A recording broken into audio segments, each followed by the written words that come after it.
Levaremos você à Terra do Silêncio, onde a descoberta de uma pedra misteriosa poderá ser a chave do mistério para a solução do enigma dos antigos. Essa pedra foi a chave que desvendou o mistério de milhares de anos. Decifrar seu código parecia impossível, até que um homem resolveu dedicar sua vida inteira decifrando hieróglifos. Mistérios Antigos, a Pedra de Roseta.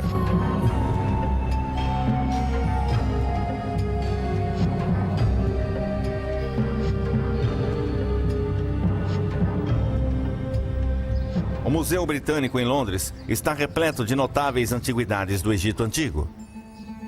Entre os tesouros estão múmias com 3.000 anos de idade e estátuas colossais de grandes faraós.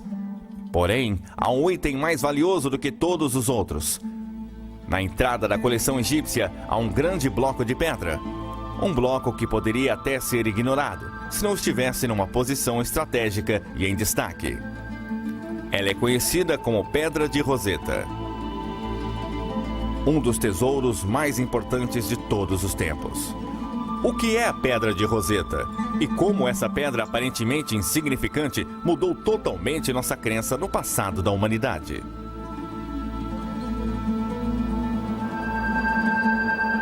Durante 2.000 anos, a história do Egito Antigo ficou enterrada nas areias do tempo. Viajantes e estudantes tinham conhecimento da existência desse povo misterioso, porém nada era conhecido sobre eles. Que homens construíram essas pirâmides gigantescas do tamanho de montanhas? Para quais deuses dedicavam seus enormes templos do tamanho de cidades? E por que preservavam seus mortos, enterrando-os com seus tesouros?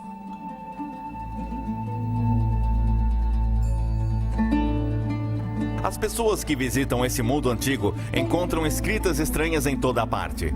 Chamados de hieróglifos pelos gregos, essa linguagem mística está presente nos templos, nos monumentos e nos túmulos. Paredes estão desenhadas com imagens bizarras de animais, cabeças humanas e formas desconhecidas. Muitas pinturas de egípcios dando oferendas a deuses com cabeça de animal. Até mesmo seus mortos eram enterrados com essas escrituras sagradas em suas mortalhas e túmulos. O que dizem essas estranhas gravuras? Será que os egípcios possuíam medicina com magia negra e armas poderosas? Será que nos forneceriam respostas aos mistérios da Bíblia?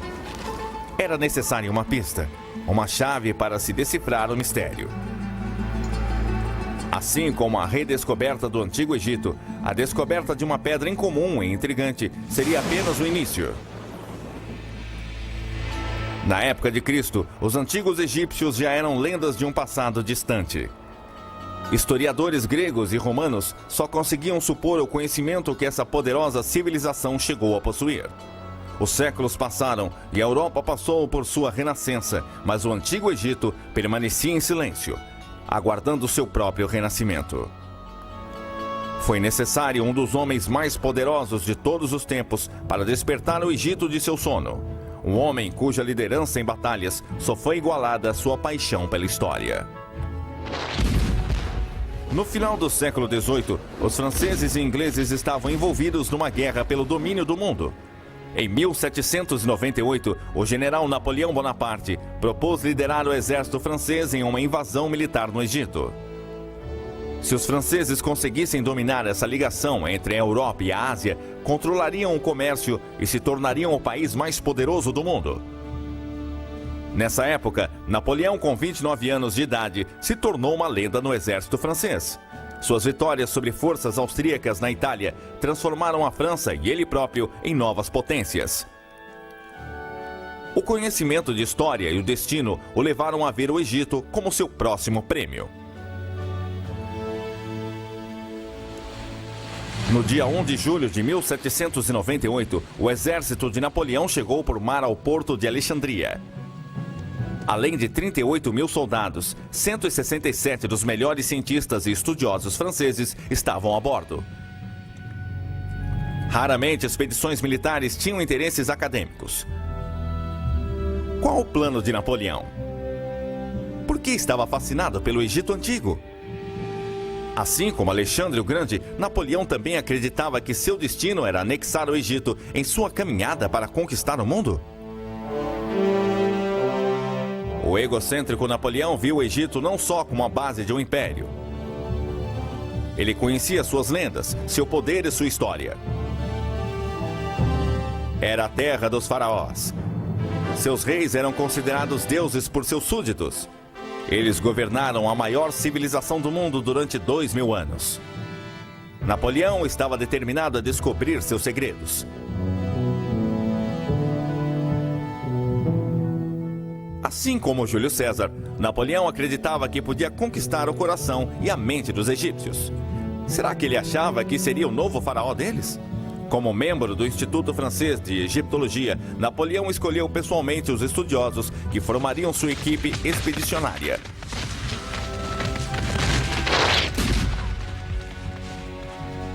Enquanto o exército francês varria o Nilo esmagando a oposição, os estudiosos iniciaram um trabalho imediatamente, criando um instituto no Cairo.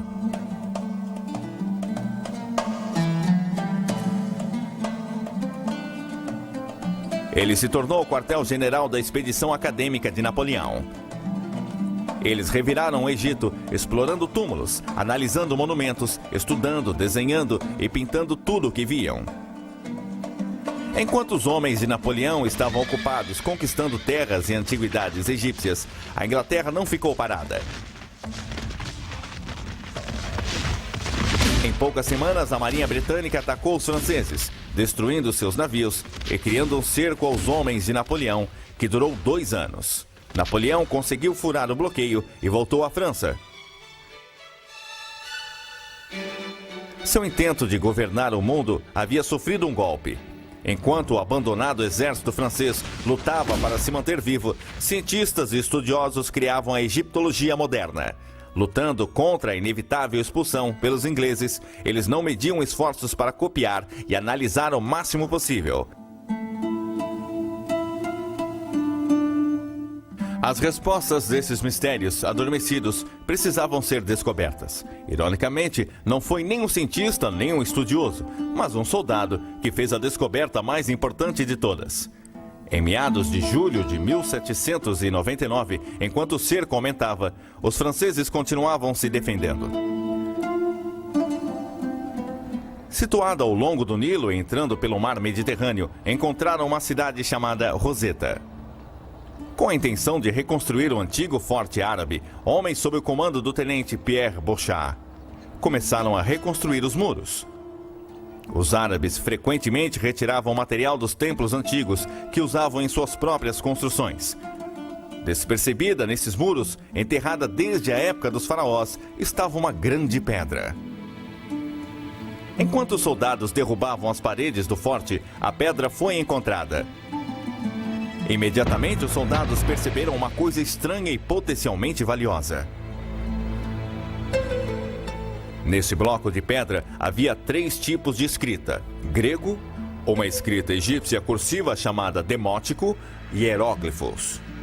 The stone was a kind of magical discovery, and I think it is a piece of extraordinary luck that whoever was there had the perspicacity and the interest to say, gosh, you know, what have we got here?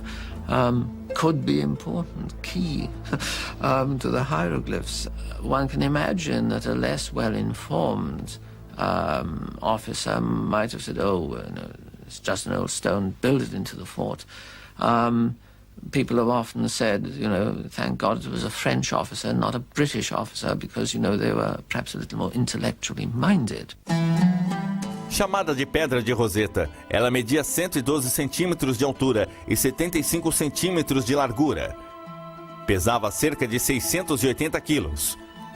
O general francês Jacques Menot mandou que ela fosse enviada ao instituto no Cairo para traduzirem o grego. O que estava escrito?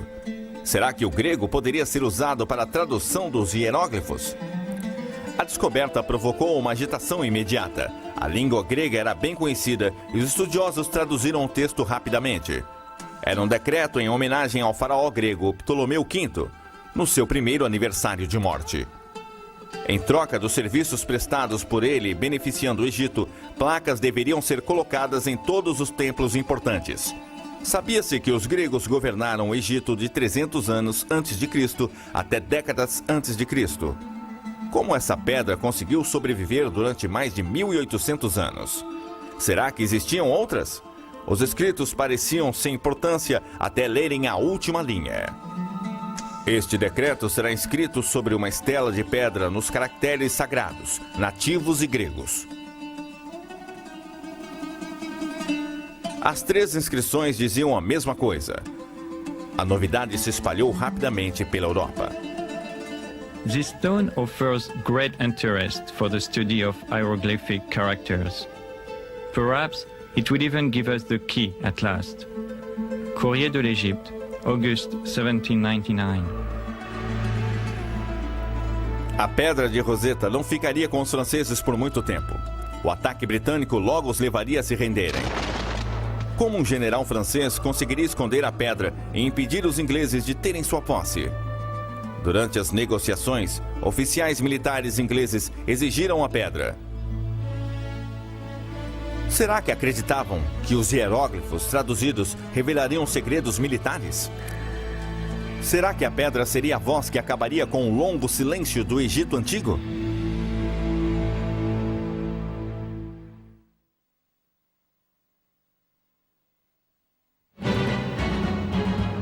A campanha militar no Egito, que durou 2 anos, foi um desastre completo. Mais de 9.000 homens foram mortos e a marinha francesa foi dizimada pelos ingleses. Os que sobraram estavam presos no Egito, isolados pelo ataque naval inglês na costa do Mediterrâneo.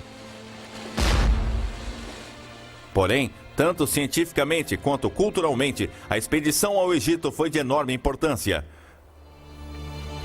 Foi o nascimento da arqueologia moderna. O homem sempre buscou o seu próprio passado, e com a descoberta da Pedra de Roseta, parecia que os grandes segredos do Egito seriam finalmente revelados. A porta desta silenciosa terra de mágica e mistérios estava prestes a ser aberta. A cansativa decifração dos hieróglifos era atentamente observada pelos militares franceses e ingleses. Os oficiais franceses no Egito conheciam muito bem o poder e a glória dos antigos egípcios. A prova incontestável estava diante de seus olhos. As pirâmides e templos foram obviamente construídos por uma grande civilização avançada. Se a Pedra de Roseta pudesse ser usada para traduzir a linguagem deles, será que a antiga glória do poderoso Egito iria ressuscitar e favorecer a França? Conseguiria a França decifrar logo a pedra e ler os hieróglifos? Será que o código seria decifrado antes dos ingleses forçarem sua rendição? Seguindo ordens militares, estudiosos do Instituto corriam para terminar a decifração. Havia 3 textos escritos na pedra, cada um em uma língua diferente. Lendo de cima para baixo, havia hieróglifos, demótico e grego. A seção em grego informava que a pedra continha a mesma informação nas 3 línguas. O grego era facilmente entendido. Porém, vários obstáculos atrapalhavam a tradução dos 2 textos egípcios. Em primeiro lugar, ninguém lia nem falava a língua egípcia há mais de 2.000 anos. Os franceses não sabiam o que aqueles símbolos e palavras egípcias significavam.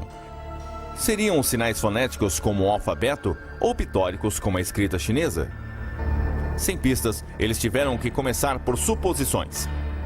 Um segundo problema é que a pedra estava quebrada no topo e nas laterais. A parte de hieróglifos no topo era mais danificada. Só existiam 14 linhas de texto. A parte intermediária em demótico tinha as 32 linhas de texto, mas estava quebrada do lado direito. O texto em grego tinha 54 linhas. Os frustrados franceses não tinham como saber que palavras ou linhas dos textos correspondiam às palavras em grego. Parecia que o tempo não estava a favor deles. Em agosto de 1801, 2 anos após a descoberta da Pedra de Roseta, os ingleses finalizaram o cerco, atacando e forçando os franceses a saírem do Egito.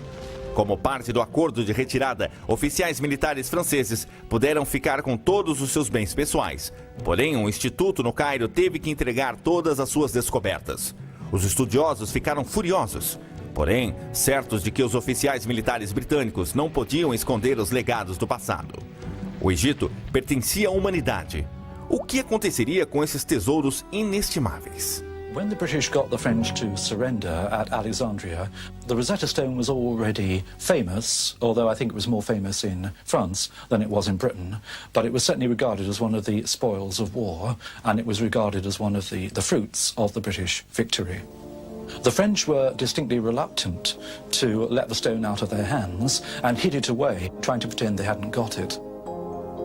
You are taking from us our collections, our drawings, our copies of hieroglyphs. But who will give you the key to all that? Without us, this material is a dead language that neither you nor your scientists can understand. Sooner than permit this vandalous spoliation, we will destroy our property. We will scatter it amid the sands and throw it into the sea. If it is celebrity you are aiming for, very well. You can count on the long memory of history. You too will have burnt a library in Alexandria. Member of the French Institute in Cairo, 1801. O general Jacques Menot, agora no comando depois do retorno de Napoleão à França, tentou manter a Pedra de Roseta em posse francesa. Fracassou ao tentar retirar a pedra do Egito por navio. Então Menot a embrulhou em panos e a escondeu entre seus pertences pessoais. Se confrontado, Menot diria que era um bem pessoal seu e, portanto, não sujeito à confiscação. Sabendo que os franceses tentariam tirar a Pedra de Roseta do país, os militares britânicos levaram William Hamilton da Grécia para o Egito. Ele conhecia bem as antiguidades do mundo. Na Grécia, ele foi útil na aquisição de mármores do Parthenon em Atenas. Os ingleses sabiam que ele não sairia do Egito sem mais tesouros para o rei.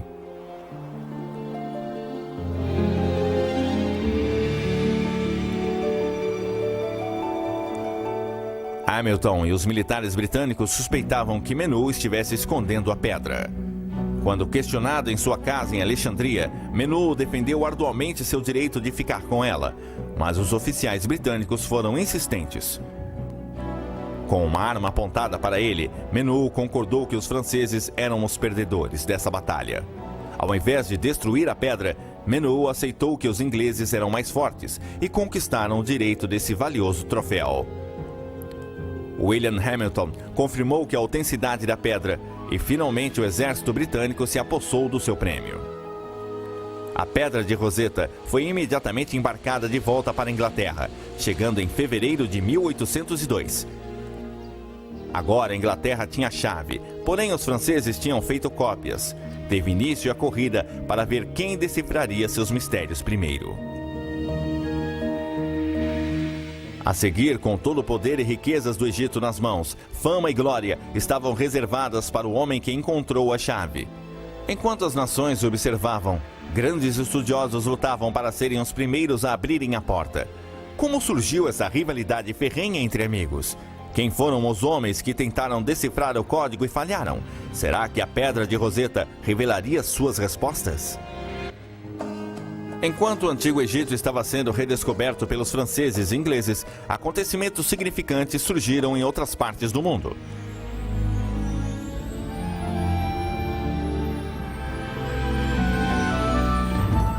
Os Estados Unidos dobraram de tamanho ao assinarem a compra da Louisiana em 1803. O capitão Lewis e Clark logo lideraria uma expedição de 2 anos através dessa terra inexplorada. Thomas Elgin capturou a imaginação do público quando conseguiu pegar as esculturas do Parthenon na Grécia e levá-las de navio para a Inglaterra. E na China, após quase 4.000 anos de poder, a era de dinastias estava perto do fim. A dinastia Manchu seria a última. No início de 1800, notícias de relatórios de áreas do mundo recentemente exploradas surpreenderam o público europeu e americano. Nenhuma descoberta era inacreditável. Qualquer coisa parecia possível. À medida que a notícia sobre as riquezas das maravilhas egípcias começou a circular, o fascínio por todas as coisas egípcias se tornou insaciável. There was a feeling that the hieroglyphs contained secrets about the gods, the universe, astronomy, that were simply not known to ordinary people. There was curiosity right from the start because the things are so obvious and so pictorial, and above all because they've been associated with the temples, the priesthood. There was a feeling that they had to contain mysteries. that hieroglyphs weren't just ordinary writing, that there you had a civilization that if only you could crack the mystery would tell us things that nobody had ever thought of. E agora, com a chave para a linguagem egípcia nas mãos, todos os olhos estavam voltados para a descodificação da Pedra de Roseta. Após sua chegada em Londres em 1802, cópias do texto da pedra começaram a circular por universidades de toda a Europa. A corrida pela decifração começava a se transformar no maior mistério do mundo. Suas respostas estavam destinadas a mudar nossa visão sobre religião, ciência e história. Até que ponto nossas crenças na Bíblia seriam afetadas? Que remédios mágicos e tecnologias seriam descobertos? Como desaparecia uma civilização tão avançada? Quando especialistas em línguas começaram a estudar a relação entre as três escritas, não havia nenhum padrão evidente. A pedra quebrada parecia impedir qualquer possibilidade de combinar palavras e sentenças. Nenhum hieróglifo nem frase podiam ser identificados positivamente. Como executar essa tarefa aparentemente impossível? Quais os primeiros passos? Desesperados atrás de pistas, estudiosos foram buscar ajuda no passado. O primeiro relato da língua egípcia é um livro grego escrito por Orapola, supostamente um sacerdote egípcio. Ele escreveu bastante sobre o uso e o significado dos hieróglifos. Seu livro sobre hieróglifos do século V a.C. tornou-se o ponto de partida de futuras crenças. Orapola escreveu sobre 189 hieróglifos diferentes. Em cada um, ele detalhou sua descrição e seu significado mitológico. Apesar de relatar detalhes específicos em cada símbolo, Orapola nunca os combinou para formar frases ou parágrafos. Muitas de suas descobertas estavam corretas, porém seu trabalho também continha erros. Horapollo tells us things that actually are true, but he tells us things for quite the wrong reason. So he says, for example, that in Egyptian hieroglyphs, the word for mother is written with a vulture. That happens to be true. But he then explains that in nature there are no male vultures. All vultures are female. And there's a great mystery here. Now, later on, as people started to look at the natural world and spotted indeed that there were vultures that were male and female, poor old Horapollo got discredited. So the truth he was telling us got thrown out with the mystical verbiage that he dressed it in. Estudiosos que tentavam decifrar a Pedra de Roseta também consultavam descobertas de historiadores da Idade Média. Quando a Europa entrou na Renascença, a influência religiosa apoiava a ideia de que os hieróglifos continham respostas para os mistérios bíblicos. People start to interpret ancient Egypt entirely through the Bible. So they look at the pyramids and say, the pyramids are not just ordinary tombs for ordinary kings.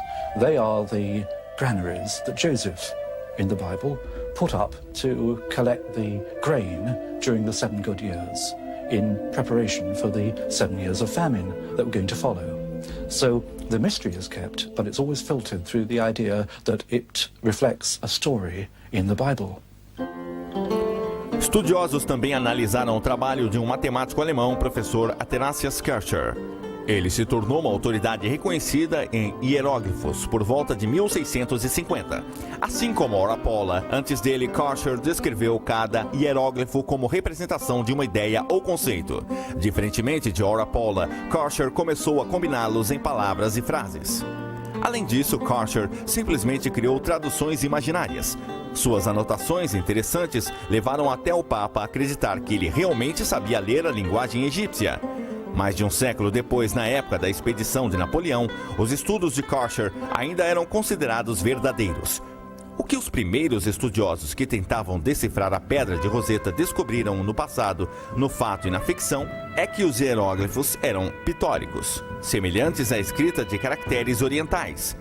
Cada hieróglifo representava uma palavra ou ideia. Só depois que essas teorias passadas foram abandonadas é que a Pedra de Roseta pôde finalmente revelar suas pistas.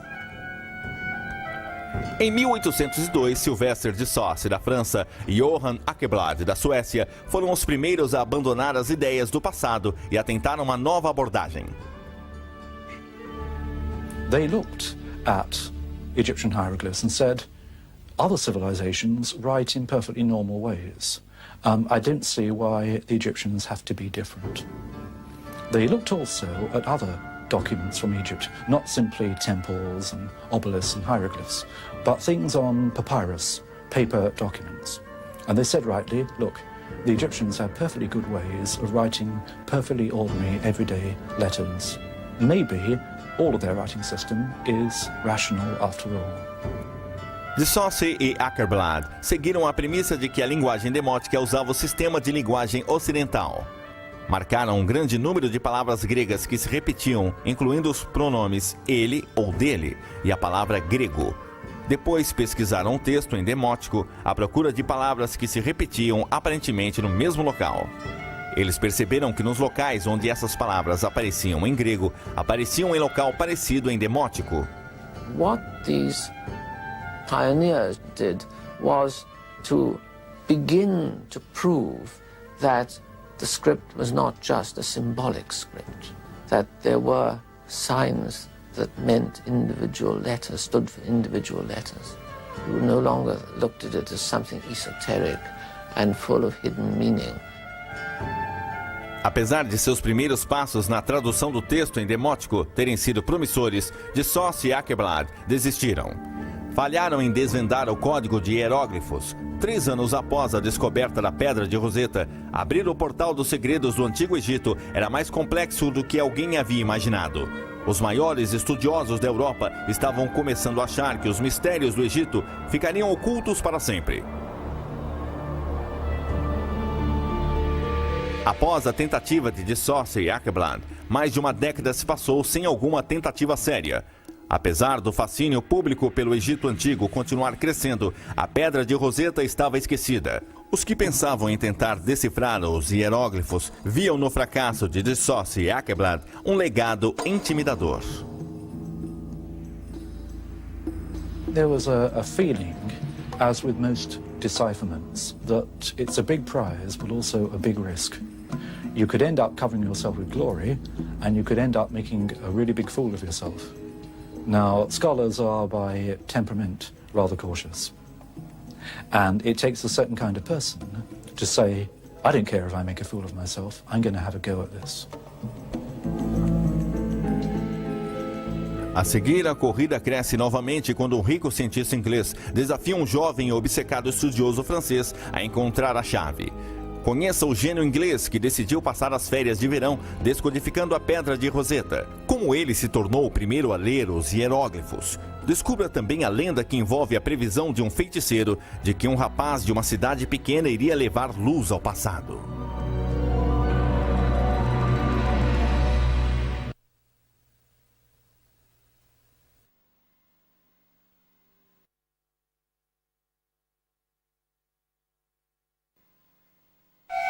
Apesar de mais túmulos e templos cheios de hieróglifos estarem sendo descobertos, ninguém conseguia ler os segredos do Antigo Egito. Essa língua mágica parecia destinada a ficar enterrada para sempre. Até o 15º aniversário da descoberta da Pedra de Roseta, nenhum progresso havia acontecido para sua decifração. Apesar de fracassos passados na descodificação de seu mistério, parecem impedir esforços mais sérios. 2 homens dariam um passo à frente, cada um reivindicando ser o primeiro. No verão de 1814, um médico, físico e linguista londrino de 41 anos levou uma cópia da Pedra de Roseta para sua casa no campo. Ele decidiu passar suas férias de verão analisando aquele enigma. Desta vez, a Pedra de Roseta começaria a falar. Thomas Young was one of the most remarkable people that Britain has ever produced. If you do a list of his achievements, it is quite amazing.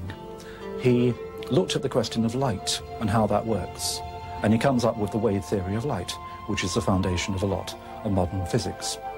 He is interested in the human eye. He's interested in how it sees color. He's interested in perception. And his notions of the human eye are at the basis of a lot of modern optics. This man was probably the most brilliant problem solver that Britain has ever produced. Young pressentiu que muito do misticismo que cercava o Egito Antigo era bobagem. Ele não acreditava que segredos do universo seriam descobertos. O que o atraiu na Pedra de Roseta foi o problema. um mistério não resolvido, e ele queria uma chance para desvendá-lo. Young começou se concentrando nas palavras. Ele as localizou no texto em grego, onde as palavras apareciam mais de uma vez. Depois, tentou encontrar frases no texto em demótico, em que havia grupos de símbolos que se repetiam no mesmo número de vezes. Utilizando esse sistema de combinações, Young foi sistematicamente identificando 86 traduções em demótico, incluindo as palavras rei, Ptolomeu e Egito. O sucesso inicial de Young o levou a continuar com seus esforços, além de onde Dissócio e Aqueblad haviam parado. Egiptólogos sempre foram fascinados por hieróglifos, cercados por linhas ovais.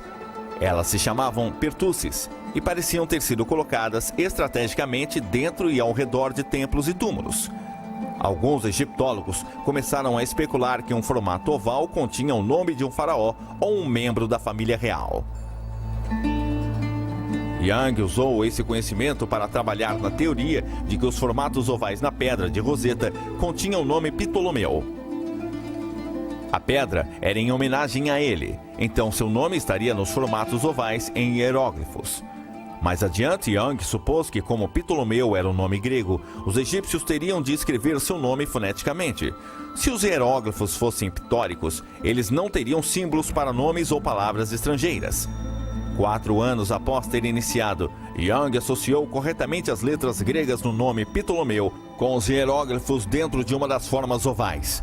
Em 1818, ele foi o primeiro a fazer a pedra falar. A seção de hieróglifos falou sua primeira palavra, Ptolomeu.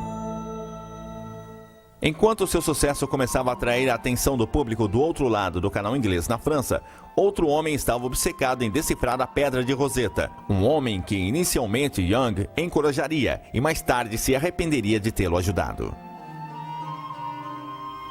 Thomas Young's work was well known, not only in England but also in other countries.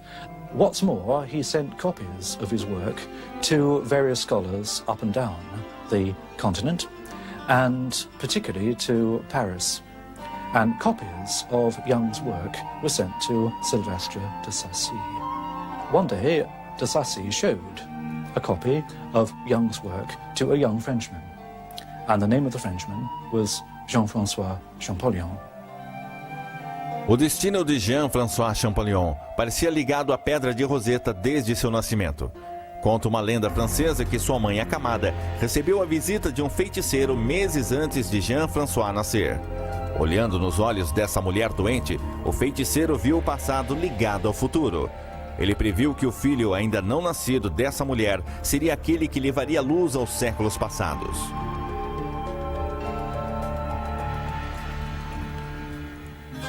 Champollion nasceu em Figeac, França, em 1790, na livraria de uma pequena cidade.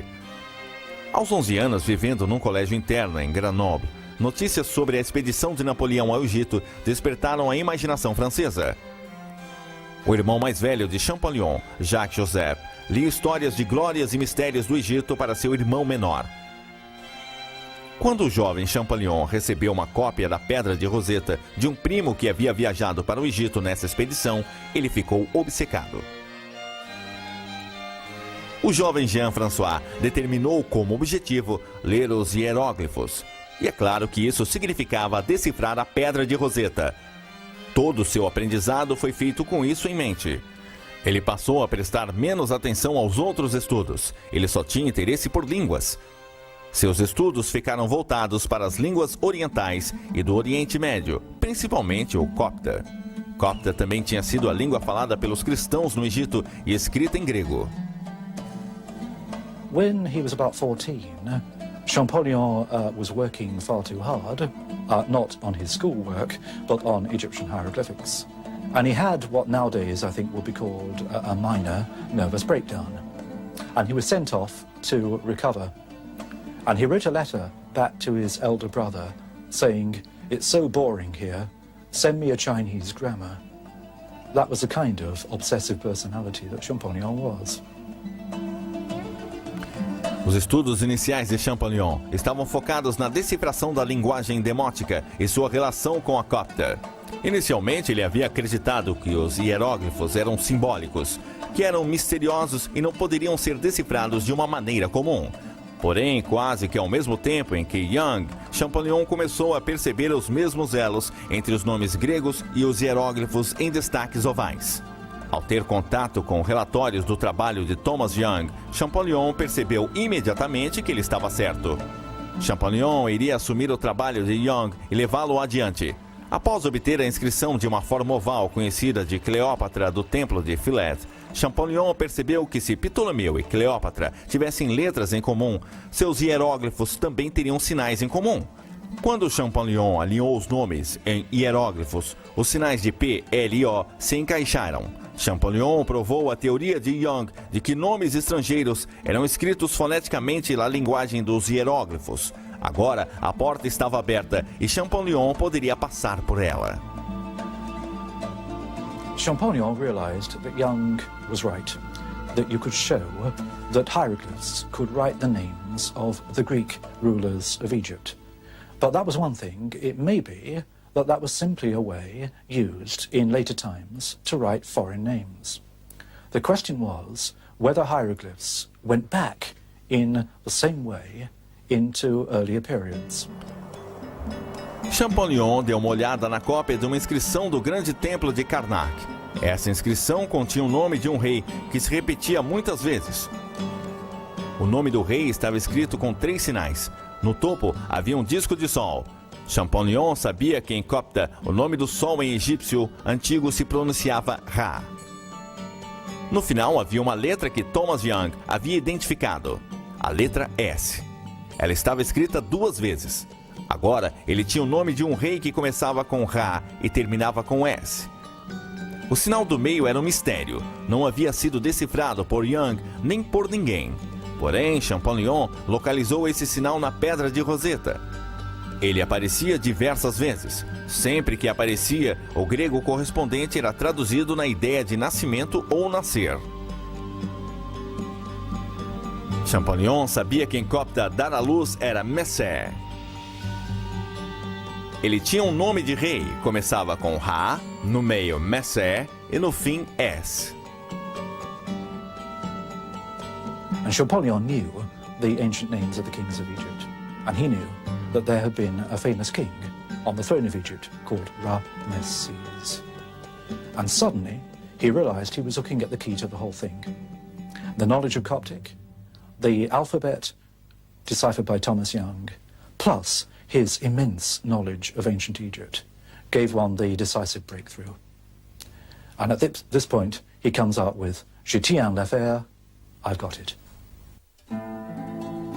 A reação de Young aos esforços de Champollion foi conflitante. Ele estava feliz em ver alguém continuando o seu trabalho, mas estava irado por Champollion se recusar a dar algum crédito a ele. Champollion podia ter tido as mesmas ideias, mas seu trabalho não foi publicado. O de Young foi.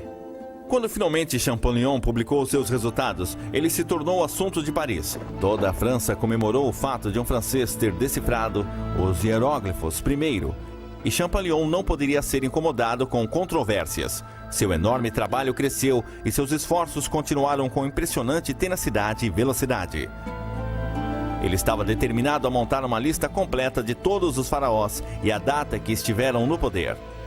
Em 1824, Champollion havia montado um alfabeto de hieróglifos, que continha 21 letras. Todo o trabalho de Champollion foi executado em uma mesa usando cópias de inscrições que outros haviam fornecido. O que aconteceria quando ele viajasse ao Egito e olhasse para os hieróglifos pela primeira vez? Será que os hieróglifos falariam? O que eles finalmente iriam dizer?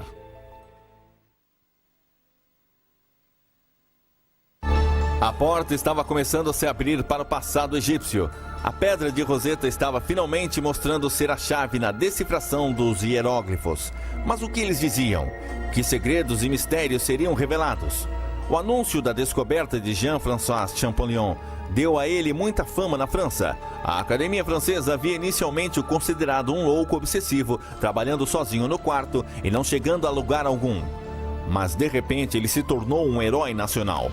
O governo francês pediu a Champollion que cuidasse da compra da vasta coleção do egiptólogo britânico Henry South.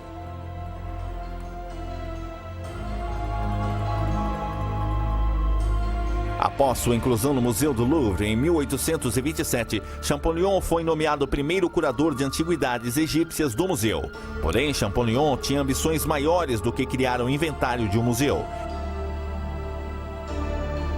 Ele queria viajar ao Egito. Em 1828, com a ajuda do Museu de Turim, na Itália, Champollion organizou uma expedição para viajar pelo Rio Nilo. Esta foi a maior investida científica ao Egito desde Napoleão. It was his first exposure, and an absolute stunning exposure to the monuments of Egypt.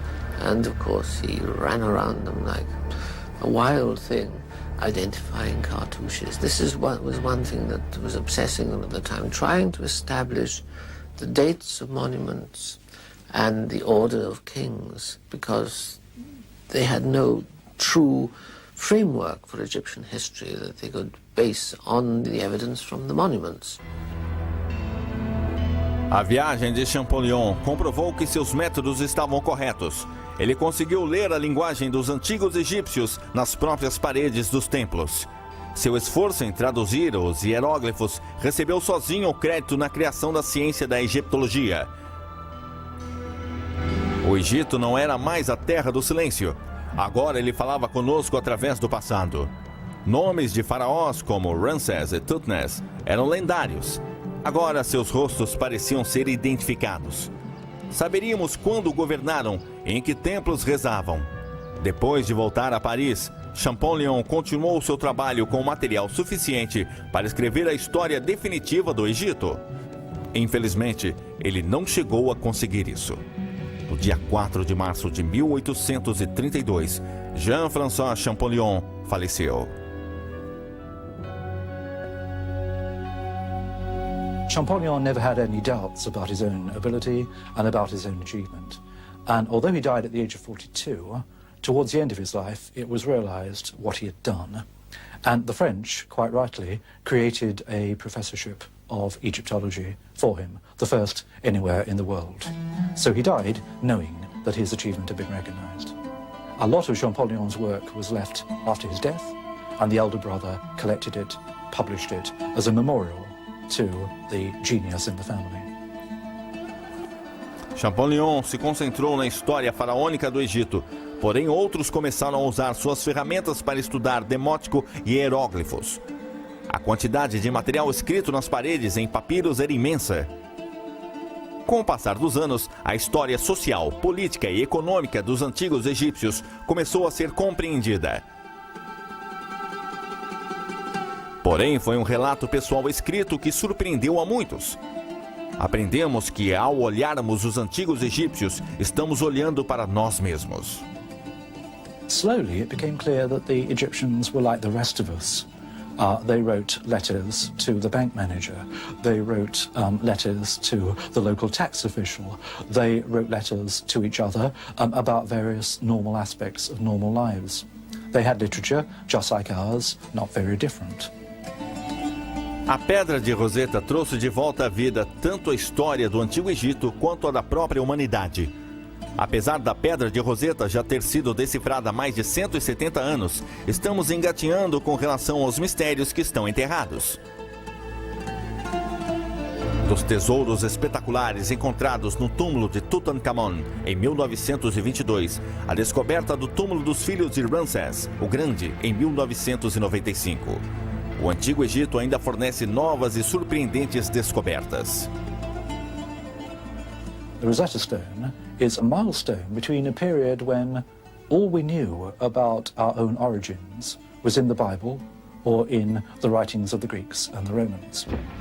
After the Rosetta Stone, we start to look at ancient history speaking for itself. It starts to say, where have we come from? Where have the ideas come from? What are our roots? And the Rosetta Stone is a way of bringing us face to face with our own identity. Graças aos esforços extraordinários de homens como Napoleão Bonaparte, Thomas Young e Jean-François Champollion, o mistério da Pedra de Roseta foi desvendado. Agora, a língua e os mistérios dos egípcios antigos podem ser compreendidos. Tchau.